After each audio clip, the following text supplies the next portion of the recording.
Bamalo back again. Hope y'all are doing all right. I hope you got my. I'm in a hotel right now, so I'm doing this on the fly. Um, I hope you watched my last video of the corrupt and horrific judges Alabama has, and the judiciary just doesn't do a damn thing about it. So if you haven't, please go back and look at it and watch it. Especially if you're a unfortunate enough to be in a domestic relations case, getting a divorce, or having kids issues. Okay, uh, I wish you the best, but hopefully it'll give you some insight. All right, we're gonna do an update on Kouri Richins. Um, Let me see if I can get this TV to shut up before I get nailed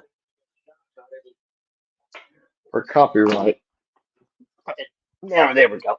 Yeah. All right, so she has an update. This chick is definitely a psychopath. She's something else, man. All right, Summit County, Utah. There we go. All right. There's a new person allegedly involved in the case of Kouri Richins, who is facing a murder trial for the death of her husband in 2022. Just in case you're curious, that's her, you know, young lady. Um, this witness won't be called. It's like everybody around her dies. It's very peculiar.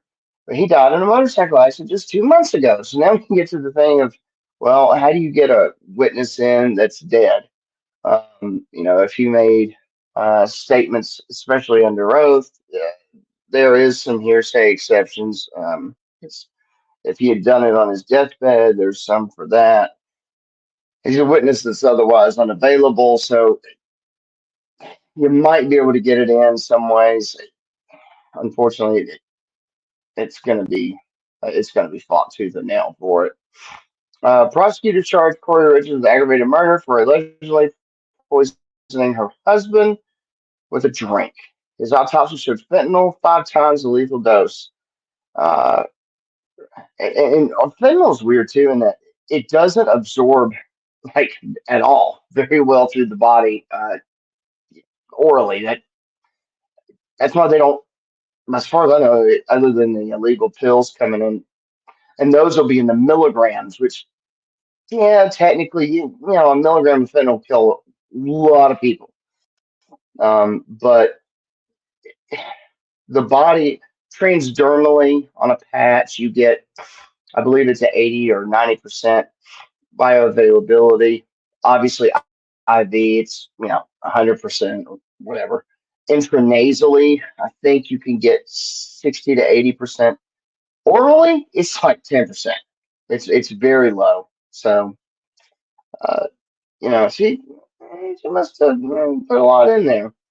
The medical examiner said the fentanyl was illicit and not medical grade, and it appeared to be ingested orally. Like I said, I knew that was going to be it. It's your illicit stuff is going to be pill form, which is how people die. Because hell, they get 5 and 10 milligram. Instead of a, let's say, average person getting 50 micrograms. Okay, micrograms or 100 for severe pain. They're taking pills that are 1 to 3, 5 milligrams. It's insane. Um, this newly revealed witness was Mr. Jeffs, who worked as a handyman for Miss Richards on property she owned. According to a search warrant, he was identified as someone with whom Kouri communicated around the time of Eric's death. They had contacted him, and he told them that Kouri asked if he could get her fentanyl and propofol. Propofol is the stuff, the little milky stuff they give you right as you're going under. It gives you the wah-wahs, and it's a disassociative. It's not the um yeah, they have some weird chemical gas type thing like some fluoroethane or something. I don't know. They have several drugs they use, but propofol is the one that, especially if you're not going deep, that's their go-to. Or ketamine, which is the drug that um, that Terry dude or whatever in New York who died from overdosing. He should have been taking illicit ketamine. I mean, that's his problem. Wasn't Perry's fault. Daniel Perry, he didn't know. He was just trying to save people. I personally wouldn't do a damn thing for nobody at this point because you're just gonna turn around and get some Soros prosecutor. They can put you in prison. That's what they're gonna do. They don't care. They don't care. This is where we're at. There's nothing.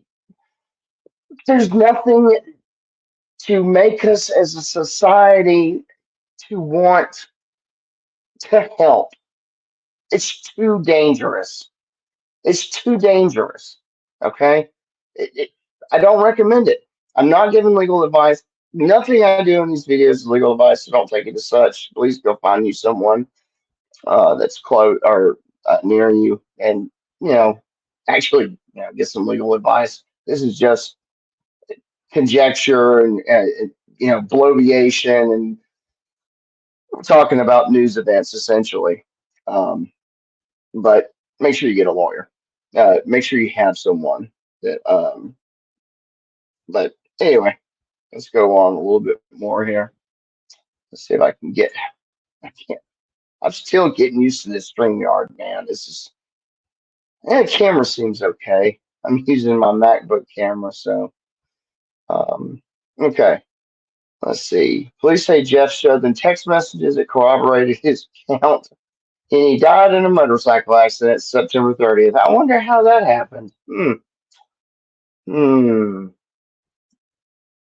The warrant filed earlier this month. His phone is in the custody of the city police. Summit County Sheriff's Office asked to seize it from the investigation.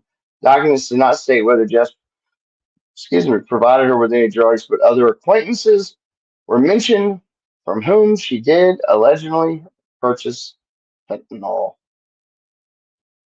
I mean, her next pretrial conference is going to start at the end of April. Trial is December 12th, so I'm trying to keep up with it a little bit. So, unfortunately, I mean, they got another witness. It's damn.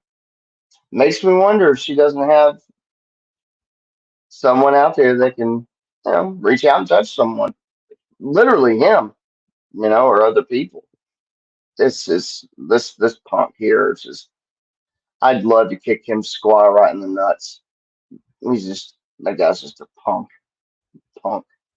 So anyway, that's the newest update for Miss Kouri Richins poisoning of her husband case.